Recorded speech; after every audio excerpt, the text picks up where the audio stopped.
In the Naqshbandi tradition, Shah Naqshband when he was asked, what's the purpose of suluk, what's the purpose of spiritual journey, he basically said is to take the things that you know discursively and you know them experientially. And I think that's really what it is. I believe that to be the case. When I was in Turkey, through my Shaykh, I was given a set of practices to do. And through those practices, I would have experiences. I used to ask questions at the beginning, like, how is this and how is that, and how is this and how is that, in a sense of what was happening, or how should I understand something intellectual. I was very intellectual that way. But my Shaykh, he said, if you just keep doing this stuff I'm giving you to do, you'll understand. But I was really sort of obstinate about stuff like that because I was very sort of rational in my approach, not more emotive as I probably should have been. I wasn't a good student like the Turks. The Turks were very obedient. They were very evet. They were, if they were given, the Turks would call them itatkar. You'll never see the Turks with a rebellion, by the way. Turks don't rebel. They might protest, a few of them. Will never rebel. They'll follow Ataturk, they'll follow Ecevit, they'll follow Erdogan. They may hate it or whatever, they'll follow because they're itatkar people of obedience. Maybe it's hundreds of years of an empire, of a very militaristic empire that created a type of culture for the Turks. But when there are people of adab, I remember Sheikh Keller, who's a friend of mine, and he always stayed at our home in Turkey, and one of his students, and he was a family, they were living in Turkey, and this sister asked, well, what should I do? What should I try to get out of Turkey? And Sheikh Naeem just said, learn adab, because you can learn adab from Turks. You can learn how to be with etiquette in your life from Turks. So much so, even serving Turkish coffee has etiquette to it. My wife taught me, I have to serve Turkish coffee correctly to the right person, the right amount of foam. It's a ritual. It's things you just do. Now, I may not learn that so well. I'm not always a good student on that stuff, but it's true. The point being is, for me, I went in with a lot of questions. For example, I had never heard the Naqshbandi. I've heard, but didn't know anything about them. But now I was in this Naqshbandi spiritual path. And so, the questions were there, but I didn't know what were the right questions. So one of the things that I did was, when I got started reading this book in front of me, which are the letters of Sirhindi, our teacher, Bayram Hoja, Allah bless him, he is no longer with us, but he would personally go to Shaykh Mahmoud and read the Maktubat, these letters. And then he had a special class of just special students, and I was one of them. He was one of my fiqh teachers, but he was a brilliant man. I mean, describe this man as a teacher. He had, think of an apartment block, right, in Turkey. So each floor has two daira, two dwellings for two families, right? So it's like that. So he had one for his family and one for his books. He literally had a house of books. I never saw a personal library like that, personal library. One room was Ottoman, one room was Persian, and the others were Turkish, modern Turkish and Arabic. And they weren't bookshelves, they were bookshelves, like a library. And he had a table like this, on the ground, in front of him with a lamp, and he read. And he said, I've read all these books in this that you see here. And when you saw him speak, you think he had read all those books, because he was so like a sea of knowledge. But he said to me, if someone took all my library and they could only give me one book, he said, I would take the Maktubat of Sirhindi, because it's the key to all the other books, he said. And he believed that. And so he gave us lessons from our Shaykh. He was 1 month a Shaykh, and the Shaykh then taught him the letters, and then he would come, and there were 6 of us, and we read these letters. And how we did when we looked at the letters, and there was another brother there named Zaid. He was from Baluchistan, grew up in Dubai, he was expat. He came to Turkey to study medicine, but he also became a student of Shaykh Mahmoud. So Zaid had actually gone to learn formal Turkish to a Turkish language institute. So he and I would go to these, every Sunday we had letters with Bayram Hoja. And then over months we created a map of the letters to try to understand the Naqshbandi spiritual path. We actually created a map through different letters as a diagram of what this spiritual path, and then I began to really understand in that process what I was in, and it amazed me. But I found something actually made sense all of a sudden. It explains spirituality, concepts of fana and baqa, for example, which were mentioned and referenced in the literature, the purpose of spiritual journey, in a way that was so reasonable. It wasn't hocus pocus, weird stuff. It was very straightforward, and it made so much sense. And when I began to understand it, then to that understanding, I began to understand more purposely of my purpose of the azkar I was given, of the meditations I was given. And it all began, and so as time went by, it all coalesced, and I began to really understand what was going on here. And I'm still learning to understand it as it goes on. But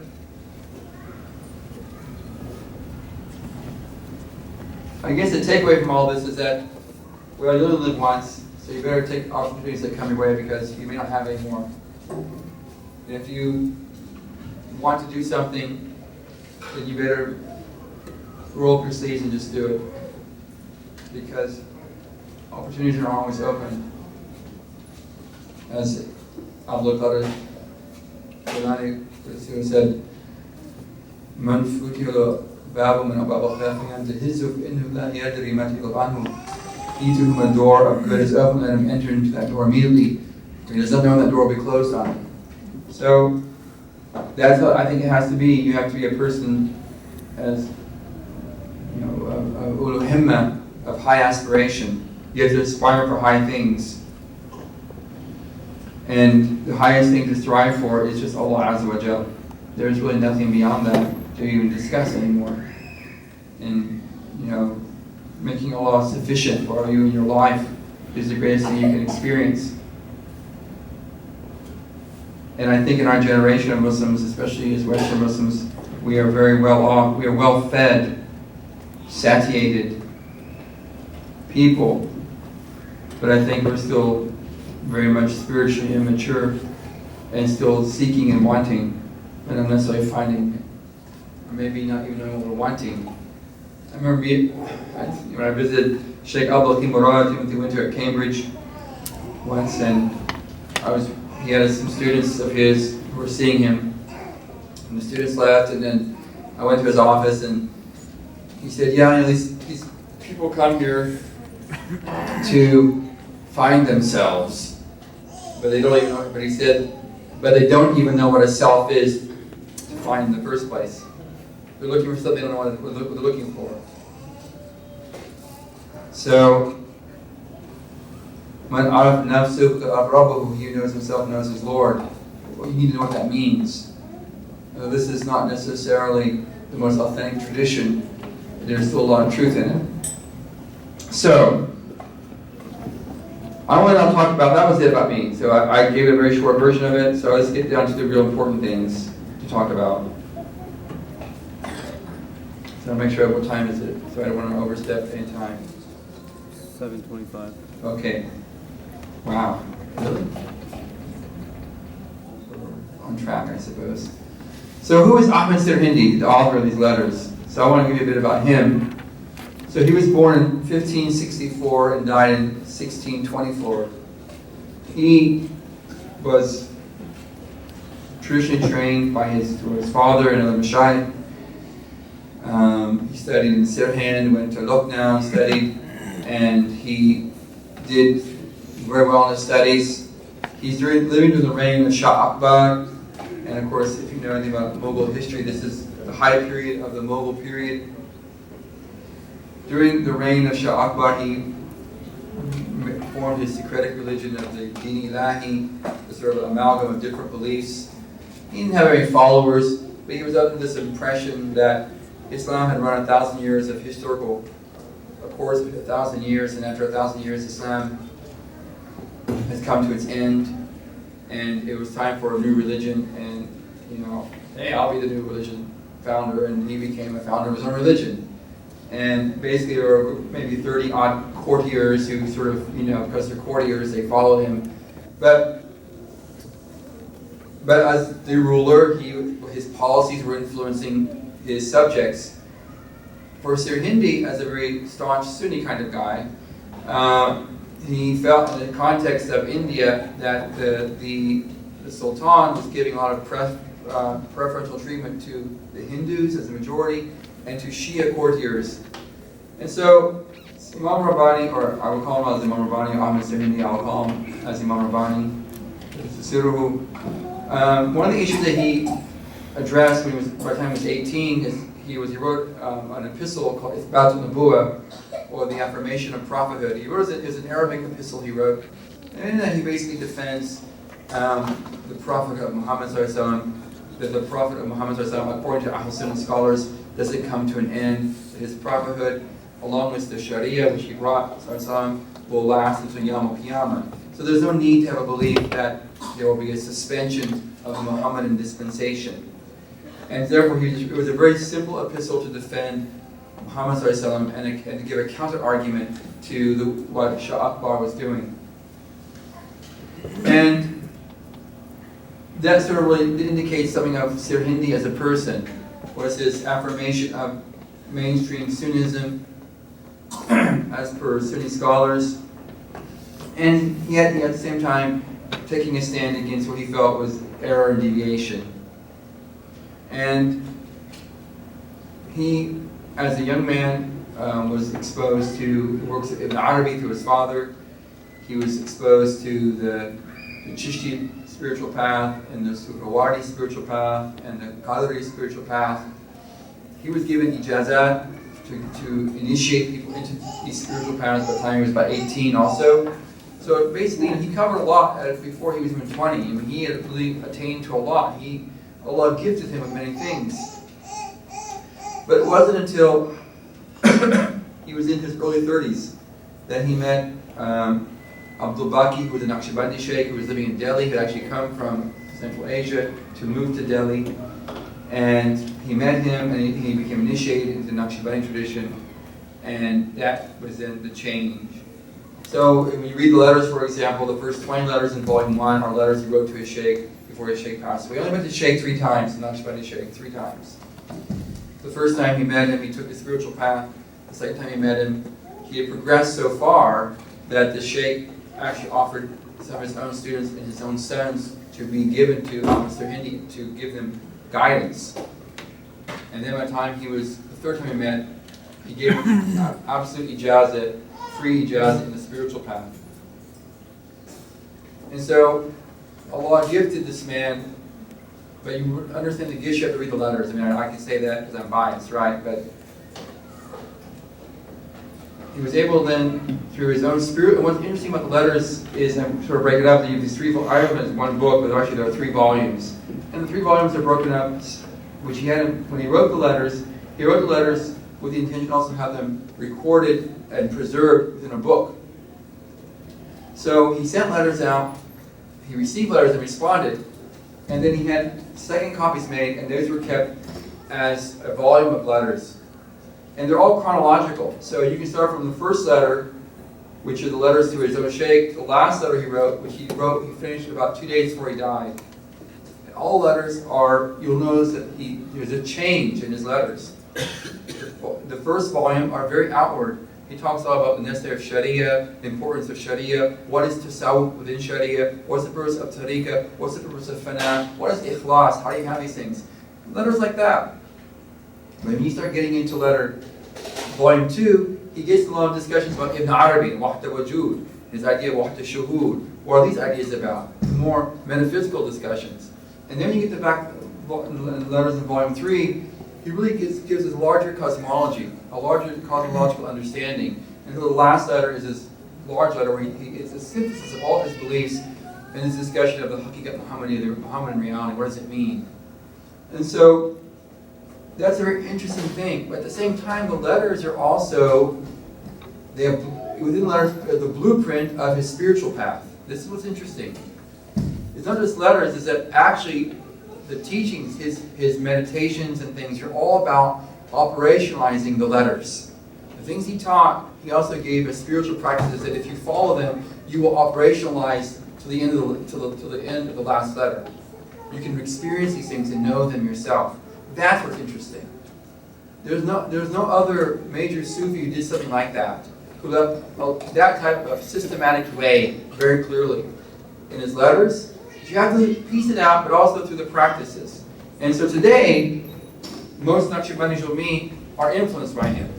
You might find some in Central Asia, or some of the earlier branches, who were not under the Mujaddidi experience, and you still find them maybe in Kazakhstan and places like that. But principally, all the Naqshbandis in Anatolia, and I mean also by Syria, I mean by Lebanon, going into Chechnya and that region of that eastern side of the Black Sea, to Indonesia, are all influenced by Sirhindi and his writings. He really, it eclipses everything, let alone also the subcontinent, India, Pakistan, Bangladesh.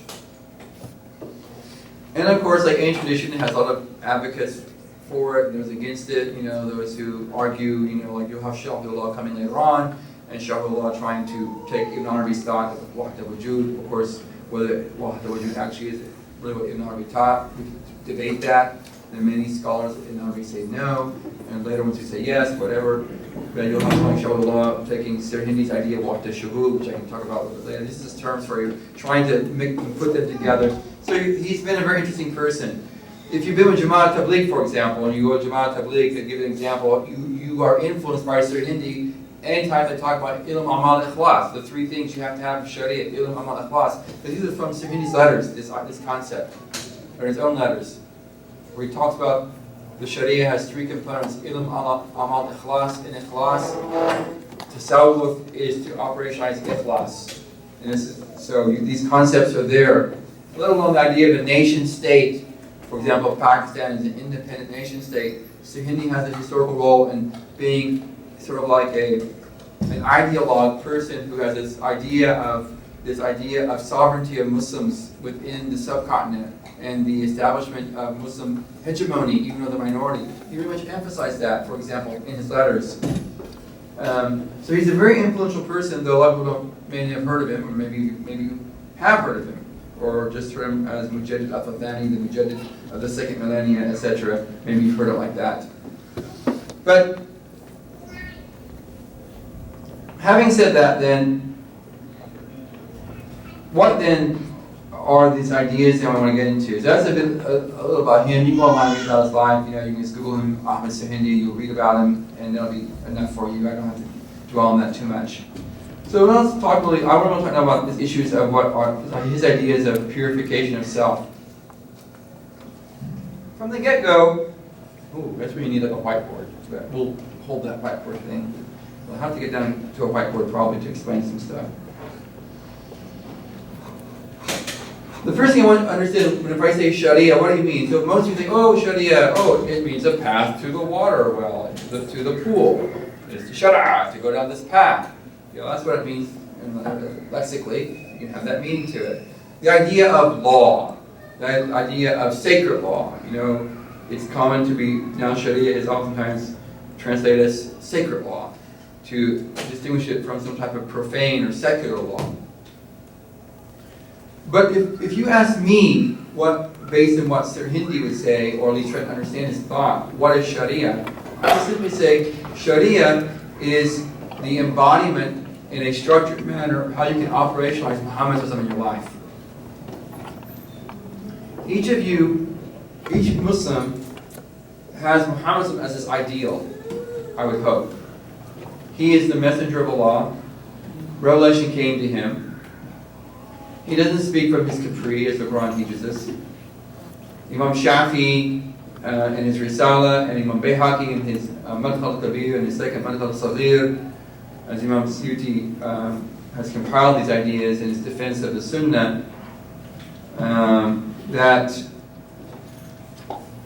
one narration is that Jibreel not only taught the Quran, but he also taught the Sunnah. So this was a position of early scholars that the Sunnah itself is a type of wahi, a type of revelation.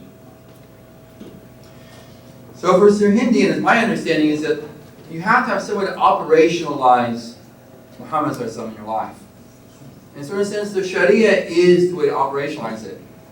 Now the reason but you might have a rebuttal against that by saying, but isn't the Sharia actually in a sense the outworking of Muslim jurists and jurisconsults, legal theorists, for example, the scholars of usul, and then the scholars of fiqh, and it deals with categories of things being haram, or things being obligatory, or fard, or being wajib, or being mustahab, whatever. And yes, it does compose these things. But where do these things come from? These ideas come from indications.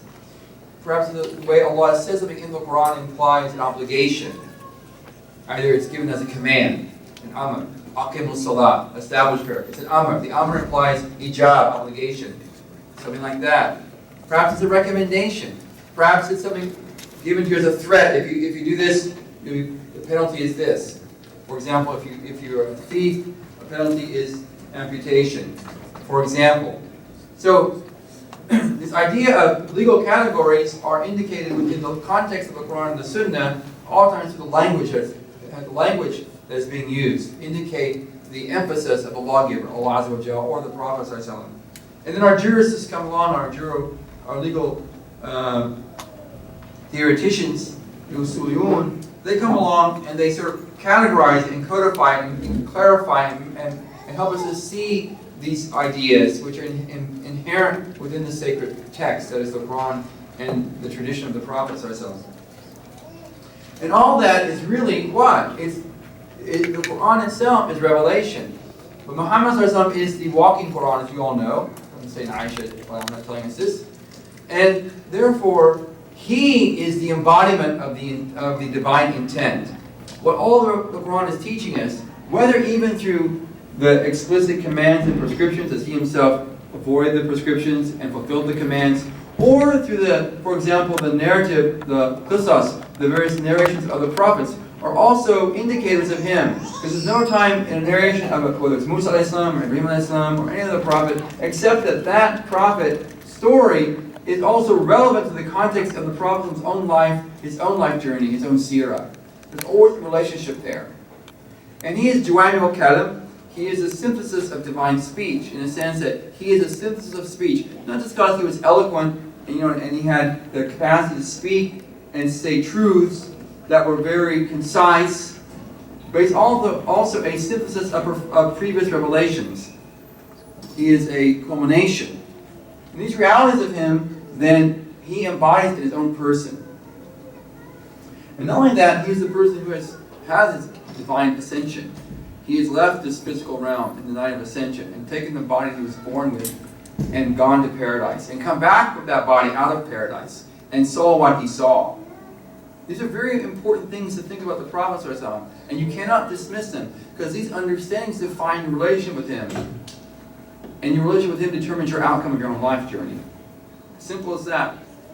So the Sharia, for me, is how you can operationalize in your life Muhammad ﷺ. And just as companions saw him in different times, like we don't see, like in our mosques today, some mosques, everyone says you have to pray like this, you have to do it like that. But the fact is, the companions weren't like that. Some saw a certain way, some saw another way. And so you see that there were different facets of the Prophet in his acts of worship, for example, that a companion saw maybe a snippet of. Another one saw something else. And that's what he transmitted, and he narrates that. This is how he saw it then. And he taught others that way. So you get a facet of many facets. So it's not that surprising that the Sharia also has facets to it. And in the Sharia as a larger construct, within that larger construct, there are different expressions of it. And I might call these, for example, if I'm sort of more specific, think of the four Sunni madhabs. They're all based upon Quran and Sunnah, principally, as they must be, but they're also slightly different. They have their ways of their theories of how you classify a hadith, for example, or whether or not once you have classified hadith, then how do you use it? What will be its legal weight in determining a hukum, for example? How do you understand an ambiguous statement in the Quran as opposed to an explicit statement in the Quran? How do you understand a certain word? All these things are there in their usul. And these things then give us facets of the main principal sources, the Quran and the Sunnah. And so we're going to start, we can then see that we can have different ways in order to operationalize the Prophet ﷺ. It's not just one monochromatic way it's done. And all that is the Sharia. So for me, Muhammad ﷺ is Sharia operationalized. And the more I follow Sharia, this is what Sirhindi would say, that is spirituality. He would say that literally the only real Sufism that exists is the Sharia. If you follow Sharia, you've found Tasawwuf. But then one of the things that the Sufis call Tasawwuf, what's that got to do with anything then? That gets your idea of Ikhlas.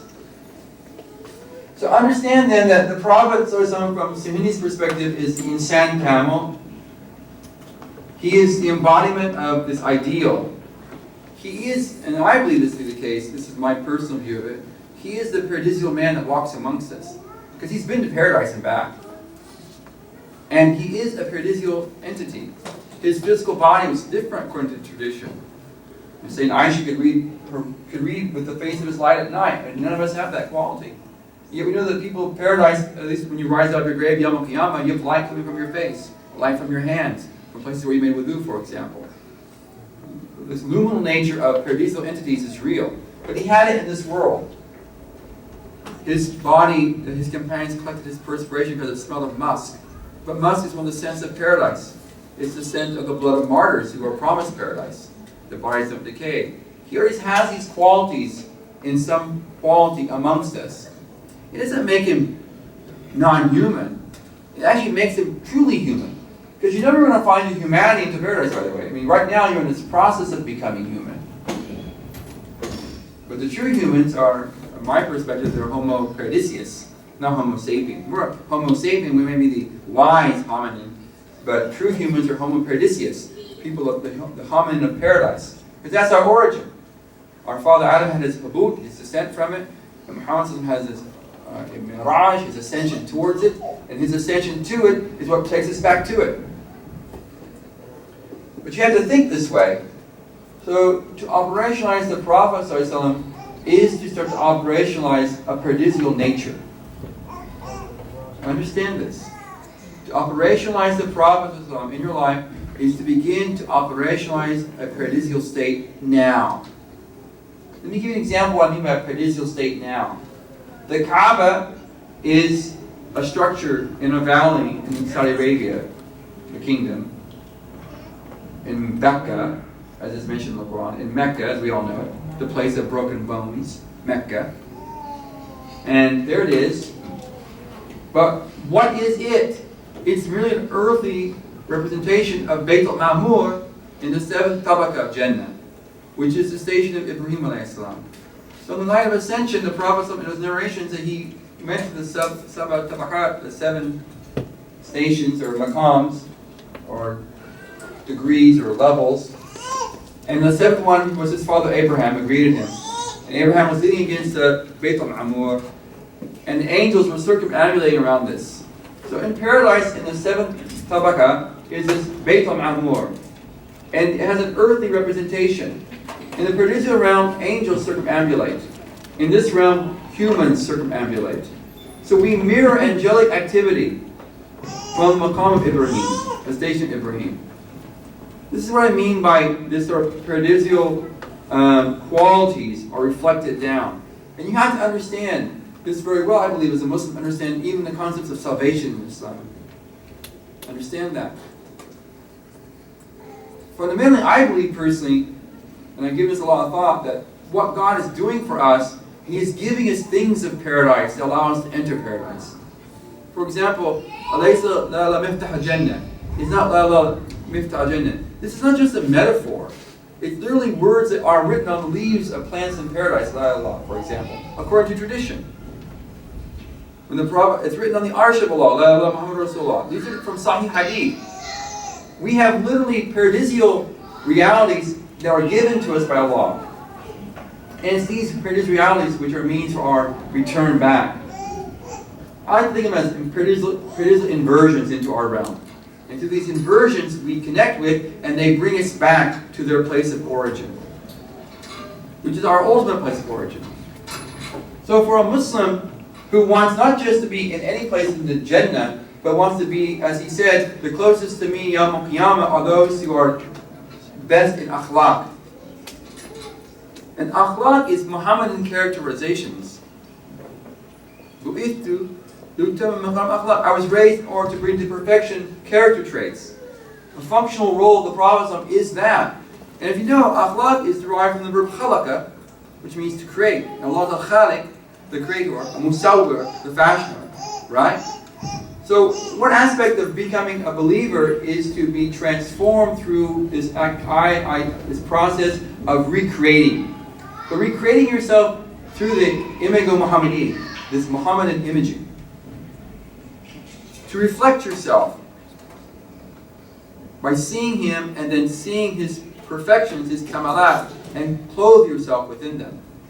But the problem is that we struggle with that. We struggle with that. And your journey, as I my journey is to try to set aside that struggle to become more Muhammadan as a man or a woman. So for Sirhindi, the purpose of tariqah or spiritual path is overcoming the obstinacy and the difficulties you face in that. A spiritual path to him is about ikhlas. The Prophet said, "Adin nasiha." The deen is nasiha. But nasiha in Arabic, its fundament means khalasa. So it's usually translated as religion is good counsel. But that's not a good translation. It really means religion is purity and a state of clarity. So you have nasiha towards Allah, which is ikhlas towards Allah in your creed and your intentionalizations. You don't have ri'ah and showing off and ujub, self-love, these hidden sins of the. I mean, you can commit adultery, you can commit zina, and you just stop committing zina. It's over with. You can miss your prayers. All you have to do is start them up again, and you're back on track. But it's hard to extract ri'ah, which is pretense and show, and it's hard to extract ujub, which is self-love. But these are two of the kaba'ir that are internal kaba'ir, which you have to purify yourself from. And you can't just wish it away at times. And there's something very internal, the nature of the self. So for Sirhindi, a spiritual path is simply a tariqah, is how do you operationalize ikhlas in your life. That's all it's about. Nothing more, nothing less. Because most of us are slaves to our passions. So that's the thing you need to understand from this perspective, from his perspective about purification of self. It is about attaining to ikhlas. Now this is nothing new in tasawwuf, but the way he describes it may be a different way of seeing it. And not that you haven't heard these things before, but his perspective on it is very simple. He says in volume 2, letter 50, that every person, I'll just read it. I'll just read it, right? Find it. It's volume 2, volume 1.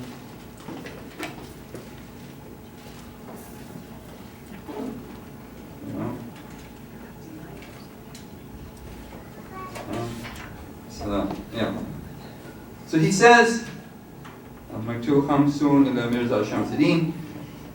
It's letter 50 to Mirza Shamsuddin, and he says, beginning of the letter, he says, Alhamdulillah wa salam ala ibadadina istafa ilm anna the shari'ati suratan wa haqiqatan. He says, you should know that the sharia has a form in reality. فسورة الشريعة عبارة عن إتيان أحكام الشريعة بعد إيمان بالله ورسوله وبما جاء من عند الله سبحانه. He says, and this form of Sharia is understood to be the fulfillment of legal commands, ahkam al-shari. Ba'd al-iman, after you've had iman in Allah, you have faith in God, you have belief in God and His Messenger, and belief in what has come from God. That is what's come as revelation of ahkam, of awamir, and nawahi, of commands and prescriptions. You believe these things to be true. You believe Allah has commanded you to offer prime prayers. And you believe He's commanded you not to drink alcohol. And you believe He's told you not to commit adultery. Yet you don't always pray, and sometimes you've had a drink, and you have committed adultery maybe. I know many Muslims who committed adultery. They still do. And they believe God commanded them not to. They believe God commanded them not to, but they still do it. So what does that belief mean then? You see, that's the issue. You have a formal belief, surah, but it has not yet settled within you. This is a very important thing to understand. And it's not that you can't do it, because this deen is yusr, this deen is ease, it's not usr, hardship. The only hardship is not from God, it's from you. You choose not to do it. It's simple as that. Because your irada, your will, is in agreement with Allah's irada. Your rida is not with His rida. Simple. It's a very simple concept, but very profound. Because that's the problem. So he says, وَإِيمَانْ مَعَ وُجُودِ مُنَازِعَةِ النَّفْسِ أَمَارَةِ وإبائها وطغيانها وإنكارها متعوعة في جلبتها هو سورة الإيمان. He says, this iman that you have, this person has this iman, but you have this argumentative self. Nafs amara. God says to do something, but you still don't do it. You struggle with that. And your struggle isn't just your struggle because you're just overtired from playing too much games in the Xbox or something like that. I don't know what you're doing. None of the stuff like that. Is that you really struggle with this. So this is your argumentative self. You have tughyan, inkar, denial, states of rebellion within yourself. As the Prophet says, all people of my ummah shall enter paradise illa man aba, except who refuses. Ya Rasulullah, man ya'ba, who would refuse paradise? Man atani dakhla jannah, man asani faqad aba. He who follows me, is obedient to me, enters paradise. And he who rebels against him, man asani, who is rebellious against me, faqad aba, has simply refused to enter paradise. Isyan, rebellion, is your refusal to enter paradise. It's simple as that. So he says here then that this nafs is this state.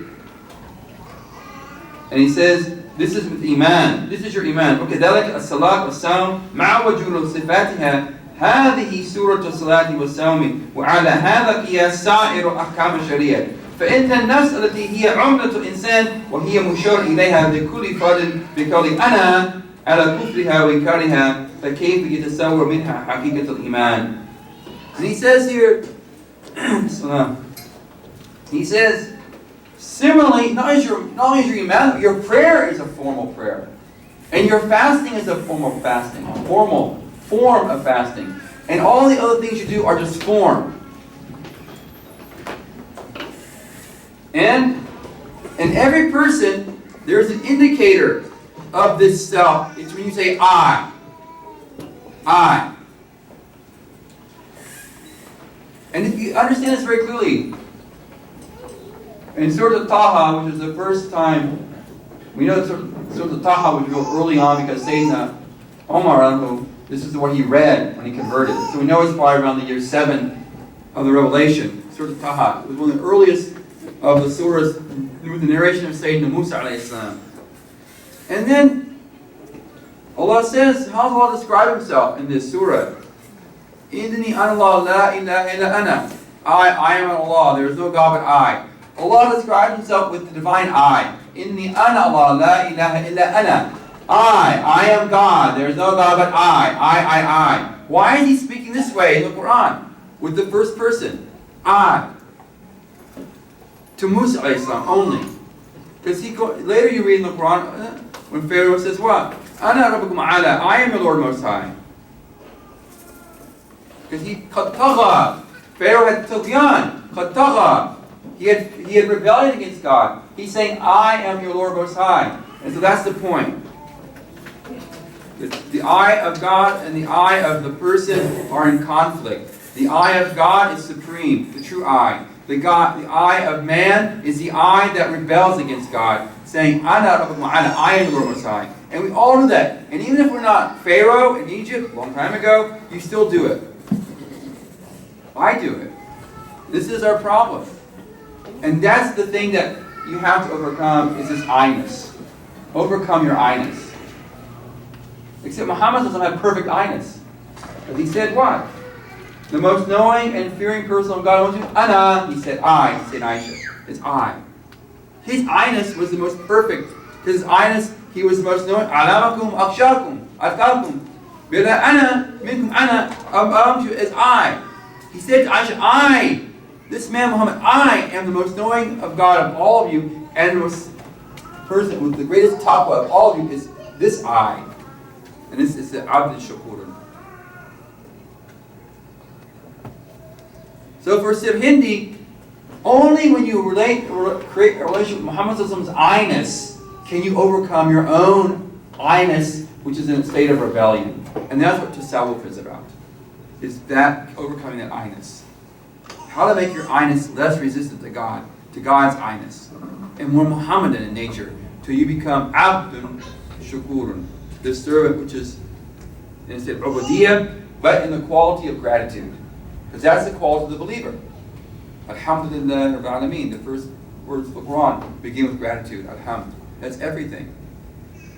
And between tasbih and takbir is subhanallah, alhamdulillah, Allah Akbar. Between divine transcendence and divine kibriyat, divine greatness, is hamd, is states of gratitude. That's what the believer is.